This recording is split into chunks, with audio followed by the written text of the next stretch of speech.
É o movimento de translação. O que é o movimento de translação?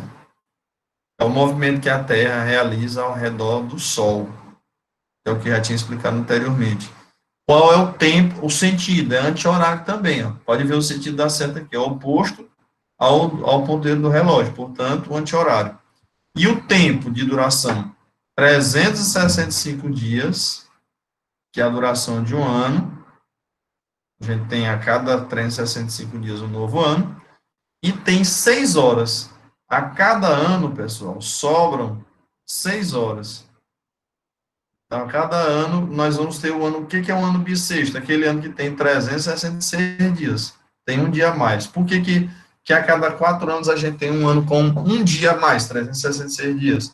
Porque, como a translação dura 365 dias e 6 horas, ao final de 4 anos, você tem 24 horas a mais. Então, por exemplo, esse ano aqui, 2020, foi um ano bissexto. Professor, como é que eu vou saber se o ano é bissexto ou não? São os anos múltiplos de 4. Se você dividir 2020 por 4, vai dar 505. Se você dividir o ano que você está por 4 e der um número redondo, o ano é bissexto. 2021, por exemplo, você dividir por 4, vai dar 500 e vai ter fração. Então, se der um número redondo, 2020 por 4 dá 505, então o ano é bissexto. 2016 foi bissexto, 2012 foi bissexto, 2008, o próximo bissexto agora vai ser 2024, tá? Então, como a cada 4 anos você soma 6 horas a mais, a cada 4 anos você tem um dia a mais, por isso a cada 4 anos nós vamos ter um ano bissexto, tá? Ficou claro até aí, pessoal? Voltando agora no slide anterior. O nosso planeta, ele apresenta evidências científicas de que ele tem um formato arredondado. E são questões que a ciência já provou há muito tempo e que não faz sentido você pensar diferente. Algumas evidências importantes, por exemplo, de que a Terra tem um formato arredondado. Quando a gente fala esfericidade, lembra de esfera, mas é bom sempre destacar que a Terra não é perfeitamente esférica. Ela tem um achatamento dos polos, tá? Então, quais são exemplos de evidências ou provas de que a Terra tem esse formato arredondado, esférico? A sombra na Lua. A gente sabe que, dependendo da forma como a Lua e a Terra se alinham, se posicionem, a gente vai enxergar a Lua de forma inteira ou parcial. E você pode perceber que a forma como a Lua fica vista ou não, ela vai ser um formato arqueado. Então, ali é uma evidência desse formato da Terra. Outro exemplo, ou evidência disso, é de que quando uma embarcação ela vai se distanciando, você está na beira da praia e um navio vai se afastando, vai chegar um momento em que ele vai desaparecer na linha do horizonte. Então, por que vai desaparecer? Porque a Terra tem esse formato arredondado e na medida que o navio vai se afastar, por causa da esfericidade da Terra, vai chegar um ponto que você não vai mais conseguir enxergar. É como se ele tivesse sumido na água. Na verdade, o que acontece é porque ele está ficando distante de onde você está e aí a embarcação você vai ter essa ideia de que ele desapareceu. Na verdade, se afastou e você não conseguiu mais enxergá-lo pela curvatura que a Terra tem, tá? Aí, esse formato arredondado que a Terra tem, associado aos movimentos que a Terra realiza, a rotação, que é o giro ao redor do seu próprio eixo imaginário durante 24 horas e no sentido anti-horário, e a translação, que é o movimento ao redor do Sol, faz com que a gente tenha, por exemplo, climas diferentes. Porque a forma como os raios solares atingem a superfície não é a mesma coisa num ponto que fica voltado para o Sol diretamente, do que comparando com um ponto que fica perto dos polos. Então, perto dos polos, a forma como o raio solar irá incidir sobre a superfície vai ser com menor intensidade. Então, essas áreas próximas aos polos serão mais frias. E as áreas que ficam próximas à linha do Equador, irão receber a insolação dos raios solares de forma mais direta. Então, são áreas que vão ser mais quentes. Tá? Perto do Equador vai ser quente o ano todo. Perto dos polos, ações intermediárias, nem muito perto do Equador, nem muito perto dos polos, essas condições de temperatura irão variar ao longo do ano. É o que a gente chama de estações do ano. Outra coisa, consequência dessa associação entre o formato da Terra arredondada e o movimento que a Terra faz é a sucessão de dias e noites. Se a Terra ficasse paradinha, a gente teria um lado sempre com dia, muito quente, em algumas áreas sobretudo, e o lado contrário sempre à noite. Então, por que a gente tem dias e noites se alternando, sucedendo? Porque a Terra está girando ao redor do seu eixo imaginário. Então, isso aí é uma consequência do movimento de rotação. Pessoal, não confundam esses dois movimentos. Você dizer que a gente tem dias e noites por causa da translação está errado. Dias e noites é por conta do movimento de rotação e não da translação. Outra consequência dessa junção de fatores, né, rotação e o formato da Terra, são os fusos horários. Como eu falei agora há pouco, são 11 agora, 11h34 aqui no Brasil, no Japão, 11, na verdade, no Japão são 23 horas e 34, porque quando a gente fala de fusos horários, a gente tem que esquecer esse negócio de 11 horas da noite, de 4 horas da tarde. Você vai falar as horas entre 0 e 24. Então, são 11h34 no Brasil e 23 horas e 34 minutos no Japão, certo? Os fusos horários, aí eu estou citando o caso do Japão aqui, porque é uma hora oposta. Lá em Londres, na Inglaterra, são 3 horas a mais do que aqui. Então, se são 11h35 aqui no Brasil, hora oficial de Brasília, lá em Londres são 14 horas e 35, já é tarde. Lá no Oriente Médio, né? Lá em Moscou, na Rússia, por exemplo, já são 6 horas a mais do que aqui. Já vai ser 17 horas e 35. Tem um horário, portanto, bem mais adiantado. Em Los Angeles, nos Estados Unidos, são 5 horas atrasadas em relação a Brasília.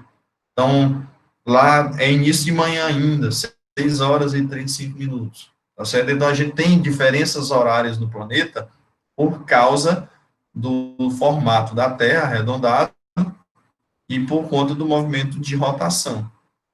Então, não é possível iluminar um corpo esférico arredondado ao mesmo tempo de forma igual. Por isso que a gente tem diferenças horárias, tá certo?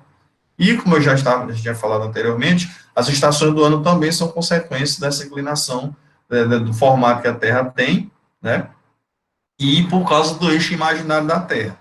Porque como a Terra faz um movimento ao redor do Sol, e ela é inclinada, dependendo da posição que a Terra esteja em relação ao Sol, a parte norte vai receber mais luz e a parte sul menos. Por exemplo, nessa figura aqui que eu vou mostrar agora, as estações do ano, esse slide disso. Vocês estão conseguindo ver bem? Me dê uma resposta aí. Professor, por que tem kids aqui? É porque esse assunto aqui é visto para as crianças também. Lá no sexto ano, vocês estão... Oi, pode falar.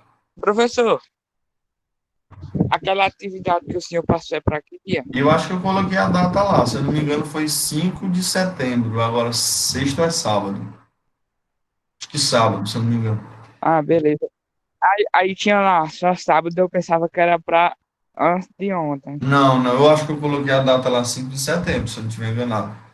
Mas eu vou Então, verificar, se eu não tiver colocado 5 de setembro, eu vou ajeitar lá, certo? Bom, beleza. estações do ano, vamos lá. Aqui é uma simulação, lembrando que o Sol é muito maior do que a Terra, e aqui não está, mas é só para que a figura fique melhor compreendida, né? Então, se fosse fazer na proporção real, não ia nem caber aqui nessa tela. Estou só destacando que o Sol é bem maior que a Terra. E aqui nós temos a Terra em 4 posições diferentes em relação ao Sol. Por exemplo, vou procurar aqui a posição que a Terra está mais perto da data que estamos. Hoje é dia 31 de agosto, E a data mais próxima dessas quatro aqui é essa aqui, ó, 22 ou 23 de setembro. Daqui a 20 e poucos dias, a Terra estará nessa posição, na posição chamada de equinócio. Equi significa igual, nócio é noite. No dia 22 ou 23 de setembro, que isso varia de um ano para outro,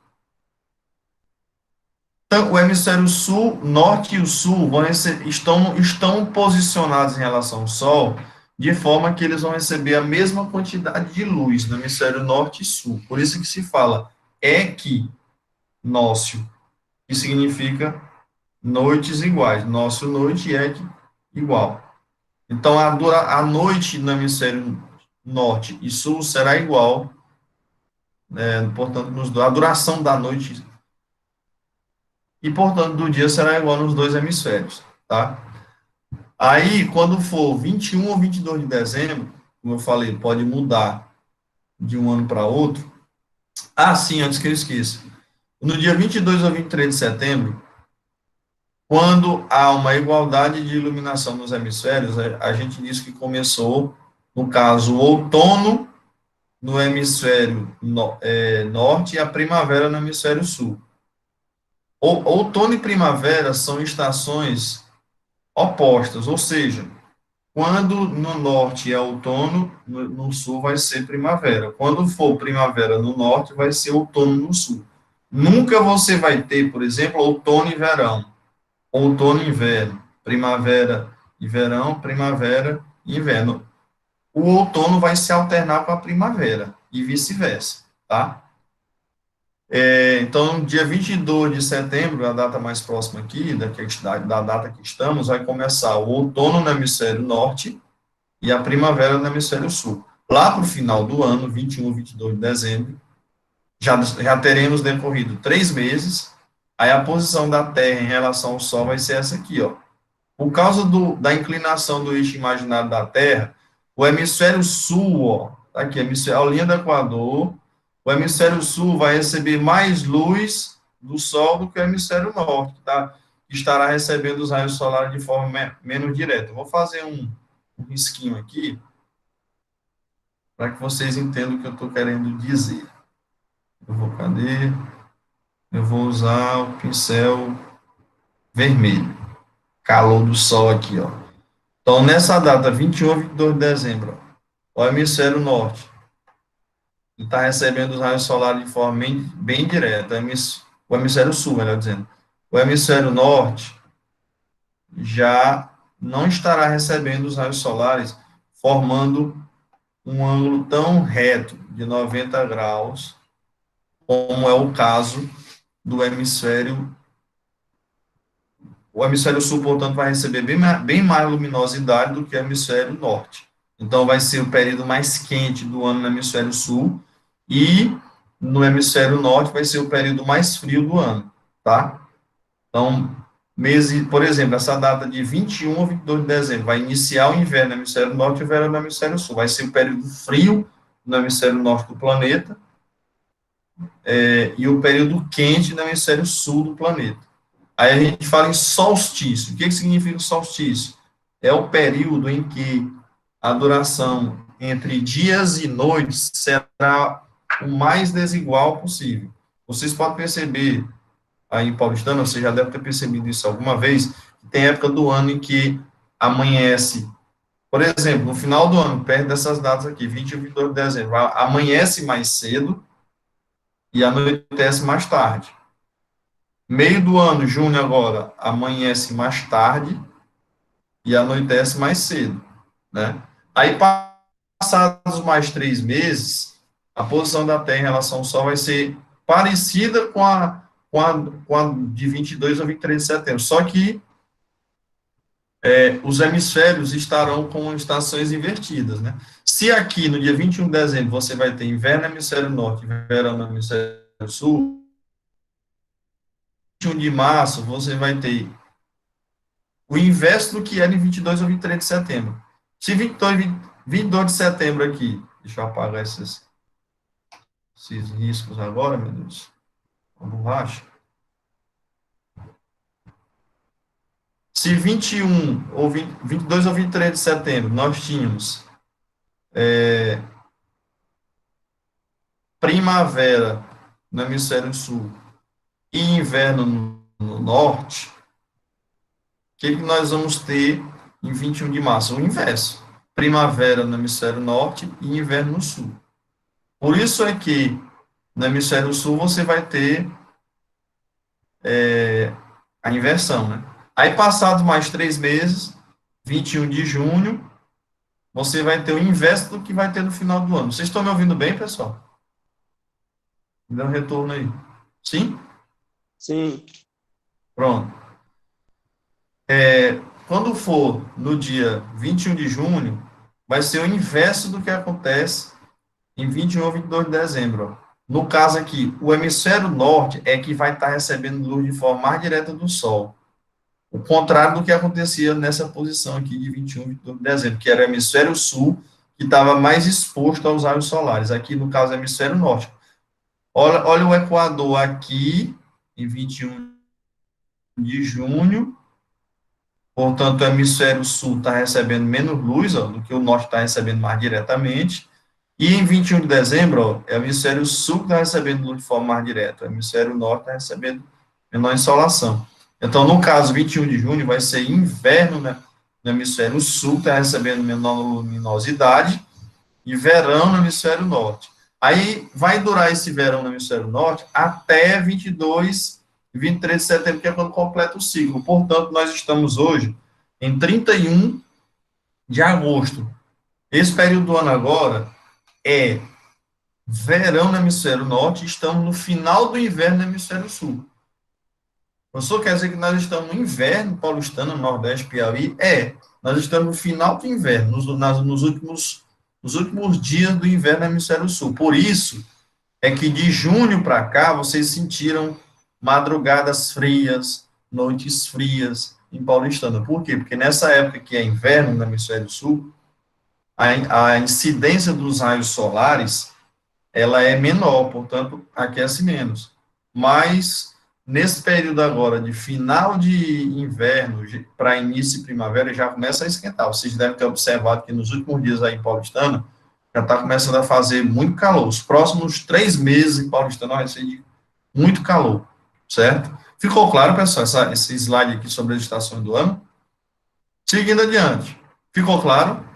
Me dê um retorno aí. Posso prosseguir? Posso? Pode. Beleza.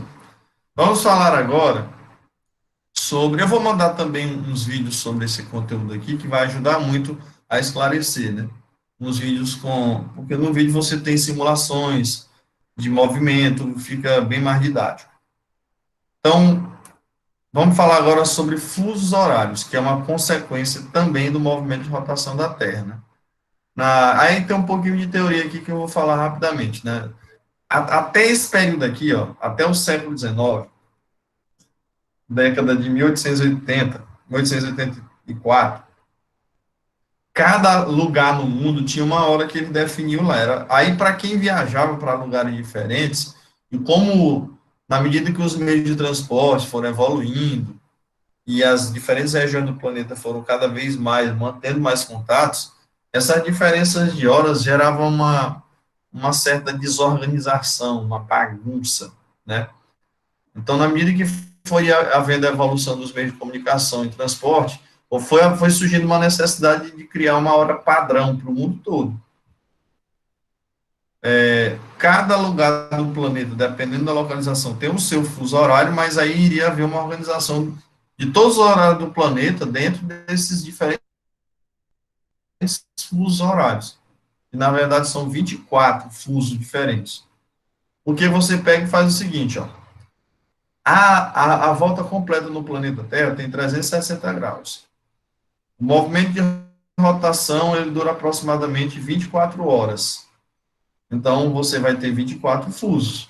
Aí, se você dividir 360 graus por 24 horas, significa que cada fuso horário tem uma extensão de cerca de 15 graus. Então, a cada 15 graus que você se desloca na circunferência da Terra, você vai mudar uma hora. Vai ter uma hora para mais ou uma hora para menos, dependendo se você se deslocar para leste ou para oeste, certo?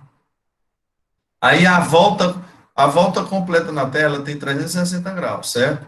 Se você fosse medir essa volta na altura do Equador, você teria aproximadamente 40 mil quilômetros de extensão, certo? Aí, você transformando esses 40, fazendo a divisão, 40 mil quilômetros dividido por 15, vai dar aproximadamente esse valor aqui. Cada grau tem aproximadamente 1.666 quilômetros.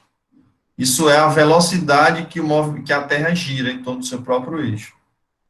Professor, quer dizer que a Terra gira numa velocidade de 1.666 quilômetros por hora? Sim. E como é que a gente não percebe essa velocidade toda que a Terra gira? Porque esse veículo chamado Terra, onde a gente está sobre ele, é muito grande. Então, como você está sobre um veículo muito grande, que é o planeta Terra, você não vai perceber que a velocidade que ela está girando é tão grande. É aquela história, se você está andando de bicicleta a 40 km por hora, você acha que está rápido. Se você tiver a 40 km por hora em cima de um carro, que é maior que a bicicleta, você já vai ter a sensação de que está andando devagar. Quanto maior for o veículo, menor é a percepção de velocidade com que ele está se deslocando. Como o nosso planeta, ele gira, ele gira muito rápido, mas ele é muito grande, você não tem essa percepção da velocidade que a Terra está girando. Isso aqui é só uma curiosidade. O importante você entender aqui é que cada fuso horário ele abrange uma área de 15 graus, e se você for transformar isso para quilômetro, vai dar aproximadamente 1.666 quilômetros, tá? Aí a Terra, considerando os fusos horários, ela é dividida em 24 fusos, 12 deles ficam à direita ou a leste da linha do meridiano de Greenwich, que você estudou na aula passada, e a leste de Greenwich as horas são adiantadas, por isso que, se você pegar o... Aqui tem um mapa, pronto, tá aqui, mapa dos fusos horários. Greenwich é essa linha azul aqui, ó, que vocês conseguem ver. Passa em Londres, aqui, ó, Inglaterra. O Brasil está aqui. Então, as horas à direita de Greenwich, elas são adiantadas, ó. Greenwich está aqui, aí mais um, mais dois, mais três, mais quatro. Eu falei em Londres, né, agora há pouco. Em Londres são 3 horas a mais que Brasília. Por quê? Porque Londres é zero, tá aqui, ó, tá no fuso inicial, hora zero, e Brasília está no fuso, ó, -3, ó, Londres está aqui, zero, aí -1, -2, -3. Então, se são agora, por exemplo, 11h50 em Brasília, em Paulistana, em Piauí, lá em Londres são 3 horas à direita, 3 horas adiantadas, ó. Brasília 11h50, nesse intervalo aqui, 12h50, entre essa linha e essa outra aqui, vão ser 13h50, e lá onde está Londres, na linha de Greenwich, 14h50. Eu falei agora há pouco em Los Angeles, ó. Brasília está no fuso -3. Los Angeles fica mais ou menos por aqui, no oeste dos Estados Unidos, é no fuso -8. Portanto, são 5 horas a menos. Se são 11h50 em Brasília, lá em Los Angeles vão ser 5 horas a menos. 11 menos 5, 6h50 lá. Tá? Então, as horas à direita de Greenwich, elas adiantam, e à esquerda, tudo isso aqui, ó. À direita ou leste de Greenwich, as horas são adiantadas, e à esquerda, oeste de Greenwich, as horas são atrasadas. Professor, e se eu usar como Brasília como referência? Mesma coisa. Tudo que está a leste de Brasília tem horários adiantados, e a oeste de Brasília tem os horários atrasados. Só que é importante observar uma curiosidade, né? Existe o que a gente chama de fusos horários práticos, e porque os fusos horários eles têm limites. Tem os limites práticos e os limites teóricos. Entendendo o que é isso? Ó, todo esse pedacinho aqui, ó, dentro desse intervalo, é o mesmo horário de Brasília, certo? Isso aqui, ó, dentro do fuso onde tem -3. Mas, aí o limite teórico é o que segue a linha do fuso, exatamente essa linha aqui, ó, do fuso. Isso é o limite teórico. Mas e o limite prático, o que é? Esse pedacinho do Nordeste brasileiro, pegando parte dos estados do Rio Grande do Norte, Paraíba, Pernambuco, eles, se você for seguir o limite teórico, eles estariam 1 hora adiantados em relação ao Brasília. Só que no seria legal ter o mesmo estado, Rio Grande do Norte, Paraíba, Pernambuco, com 2 horas diferentes. Por exemplo, Recife ficaria bem aqui, ó, perto do litoral, no fuso -2. Petrolina já é no oeste do estado, no lado oposto do Pernambuco.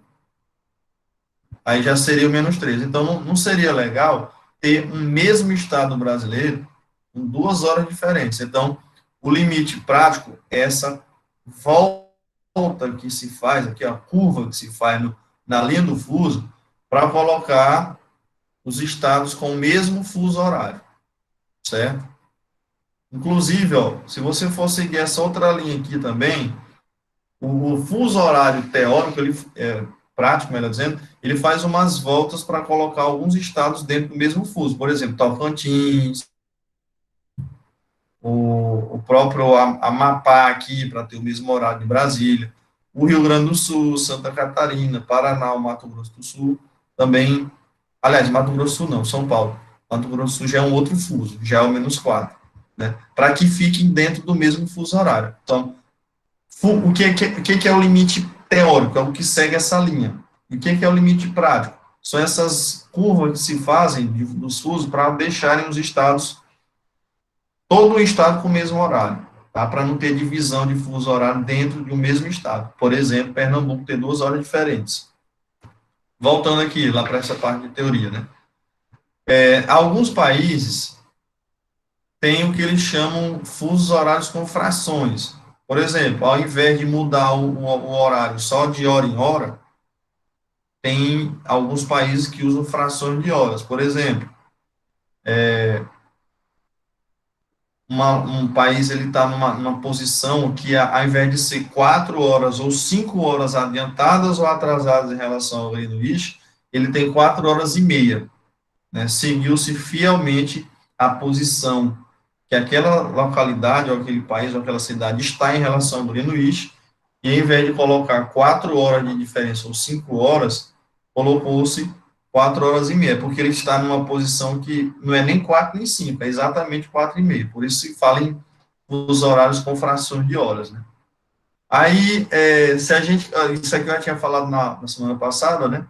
Se o meridiano de Greenwich serve de referência para as horas, no seu lado oposto da Terra, que fica a 180 graus de distância, algo que se chama de antimeridiano de Greenwich, que é chamado de linha internacional da data. Que no lado oposto ao meridiano de Greenwich, onde tem essa linha internacional da data, está aqui, ó, essa linha tracejada aqui, nessa linha aqui que se tem a mudança dos dias. Você tem no lado exatamente oposto ao de Greenwich, quando você pega e fecha esse mapa aqui, o lado oposto vai ser essa linha aqui, também chamada, International Data Line, ou linha internacional da data, tá? Se você cruzar essa linha aqui, você muda o dia. Como o nosso tempo já está escasso, eu não vou poder me aprofundar nessa parte internacional da data. E nem vou explorar isso em alguma prova ou atividade que eu viria a fazer como avaliação.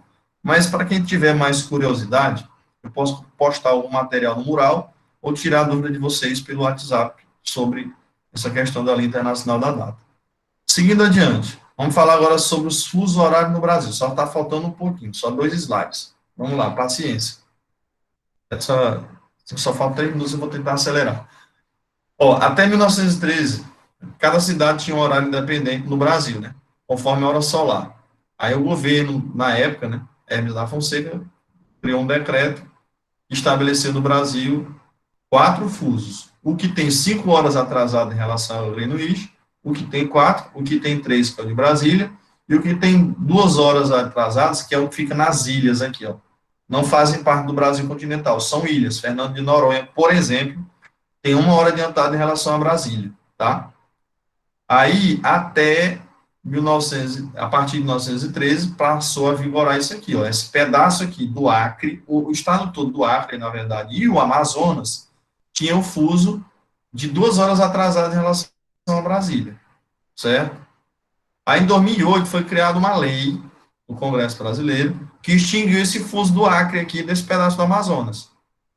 Essa lei, ela vigorou de 2008 a 2013, quando houve um plebiscito Quando houve a eleição em 2012, o povo do Acre, além de escolher governador, deputado, senador, ele tinha uma outra pergunta lá na urna eletrônica, se ele queria que voltasse esse fuso horário aqui, ou se mantivesse o fuso horário que vigorou a partir de 2008 com base nessa lei. O povo do Acre foi contra essa lei, que passou a vigorar a partir de 2008, e lá na eleição de 2012, incluiu-se o plebiscito, e a partir de 2013 foi criada uma lei que, por pressão do povo, o povo não se sentiu satisfeito com aquela mudança de fuso horário, já estava acostumado com o que existia há muito tempo, e aí a lei de 2008, que eliminava o horário do Acre, ela foi revogada. O que é revogada? Quando ela é abolida, ela deixou de existir, e o Acre voltou a ter esse horário. Então, entre 2008 e 2013, vigorou esse fuso aqui, ó. O fuso de 1 hora atrasado, que incluía o Acre e esse pedaço do Amazonas, certo? E o fuso da maior parte do Brasil, que é o de Brasília. Percebam que o Pará também era dividido, e a partir de 2008 passou a ser um horário só, e tinha as horas das ilhas, certo? As horas das ilhas. Eram 3. A partir de 2013, como é que passou a ser? Eu não tenho esse mapa aqui, mas a partir de 2013, a mudança que passou a acontecer foi o seguinte: o Pará, ele continua com o horário do jeito que é aqui. A partir de 2013, o que muda é o Acre. O Acre, ele tem esse horário de menos 2 horas lá. Agora, por exemplo, são meio-dia aqui, lá no Acre, 10 horas da manhã. Certo? Então, houve uma mudança que durou 5 anos, mas no Pará não tem essa divisão aqui mais como era até 2008. O Pará manteve a mudança de fuso horário de 2008. O Amazonas também manteve. Só o Acre é que voltou ao fuso de menos 2 horas, certo? Aí a questão do horário de verão, que é uma coisa que não teve, né? Foi uma promessa de campanha do atual presidente acabar com o fuso horário, né? Então, rapidinho aqui, só para finalizar. Acabar com o horário de verão, melhor dizendo, fuso horário não. Em 1931, foi adotado pelo governo Getúlio Vargas a primeira vez, e entre 1985 e 2018 passou a ser permanente. Aí teve ano que tinha, teve ano que não tinha ano que era adotado no Brasil todo, tinha ano que era adotado em algumas regiões, outras não, enfim. Então, qual é o período que se adota o horário de verão? Quando tem terceiro domingo de outubro até o terceiro domingo de fevereiro, se não coincidir com o carnaval. Se coincidir com o carnaval, eles adiantam ou atrasam uma semana. Por que é nesse período que é adotado o horário de verão? Porque a lógica do horário de verão é aproveitar o período do ano que há a maior luminosidade do Brasil, que está no hemisfério sul. E o período que tem maior luminosidade do Brasil é entre o terceiro domingo de outubro e o terceiro domingo de fevereiro, que aí vai pegar o período de pico de calor, pico de luz no Brasil, que é em 21 de dezembro.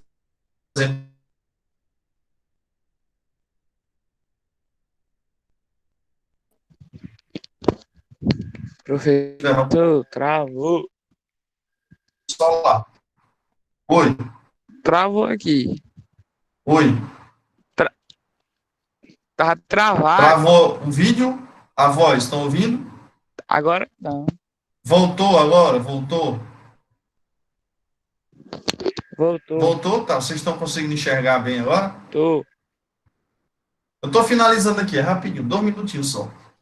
Então, o objetivo do horário de verão é economizar energia. Como é que economiza energia com o horário de verão? Adiantando as horas, pegando as regiões sul, sudeste e centro-oeste do Brasil, nos meses em que o hemisfério sul está mais voltado para o sol. Estarão, portanto, recebendo maior luminosidade. Outro objetivo do horário de verão é fazer com que o consumo de energia, porque quando é verão no hemisfério sul, nesse período aí, ó, pegando o verão do hemisfério sul e um período antes do verão, em outubro, em novembro e começo de dezembro, o consumo de energia aumenta. Por que o consumo de energia aumenta no Brasil? Porque o calor é maior, então as pessoas usam mais ventilador, usam mais ar-condicionado. Então, nesses meses, o consumo de energia ele aumenta muito. E aí, como o consumo de energia aumenta, você tem horários do dia, principalmente entre o final da tarde e o início da noite, que você tem grandes picos de energia. O que é um pico de energia? Quando tem muita gente consumindo. Quando você adota o horário de verão, ao invés de você ter a duração do pico, normalmente ela é entre 17h30, famoso 5h30 da tarde, e 19h30, também conhecido como consumo de energia. Nessas 2 horas aí, 17h30 a 19h30. Se você adota o horário de verão, para uma parte do Brasil, você vai ter o consumo que era 17h30 iniciando 16h30, portanto, um pouquinho mais cedo. Então, você pega aquele consumo maior, que era em 2 horas, entre 17h30 até 19h30, e antecipa em 1 hora. Porque como a parte do Brasil vai ter horário de verão, aquele consumo que era todo concentrado entre 17h30 e 19h30, para a parte do Brasil vai começar 1 hora mais cedo, entre 16h30 e 19h30. Então, o pico de consumo ele fica mais distribuído. Ao invés de ser só em 2 horas, ele vai ser distribuído por 1 hora a mais, tá certo? Aí, só para finalizar, né? Em áreas próximas além do Equador, como eu já tinha falado, são as áreas de baixa latitude, próximo da latitude zero, é o período que vai ser quente o ano todo, né? E que mesmo na época do ano mais frio continua quente, então o horário de verão não é adotado, não faz sentido porque a ideia do horário de verão é aproveitar em algumas partes do Brasil o período de maior luminosidade, e perto do Equador não muda muito, então não faz muito sentido fazer o horário de verão, adotar o horário de verão, por isso é que não tem aqui no Nordeste e no Norte do Brasil. Alguma dúvida, pessoal? Vocês vão dizer que não, porque está na hora do almoço, 12h05. Então, a gente finalizou aqui o primeiro capítulo. Eu vou passar essa semana algumas atividades, certo? Já tem gente saindo aí, saindo agora não. Calma aí, meu povo. Espera aí. Espera aí, meu povo, rapidinho.